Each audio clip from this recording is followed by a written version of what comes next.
I think if it would have been me, I think my fear would have overcome me. But you know, most people will do more for people they love, whether it be their kids or their family or someone else, than they'll ever do for themselves. And so it's like I kicked into gear. That's what I do. It's like, okay, if there's a problem, there's a solution. I said, look, there's thousands of people that had stage 4 cancer and that are alive today. We're going to find out what they do. We're going to do the same thing. She's not going to die.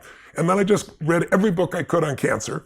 And I came across this one book called One Answer to Cancer. It's not the book I'd recommend today because there's so many better ones today, but it was written by this dentist who had pancreatic cancer, which is the most vicious cancer of all. He was given 6 weeks to live, and this is 12 years later, and he's alive. And so he laid out what he did to cleanse his body, and it sounded radical in those days, pancreatic enzymes.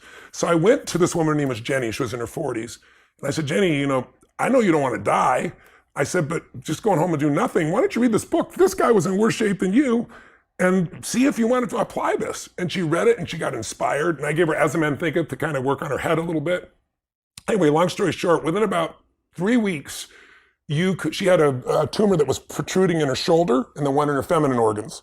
And you couldn't see anything 3 weeks later on her shoulder. And at the period of, I think, about 9 weeks when she was supposed to die, and she looked good, she had great energy, and I literally looked transformed. The doctor finally said, this is crazy, let's do exploratory surgery. So they went in her body, and all they could find left of the cancer was something the size of my pinky's fingernail. And so the doctor said, this is a miracle. She said, it is a miracle, but let me tell you what I did. And he was like, no, this is spontaneous remission. I don't want to hear what you did. What you did doesn't matter.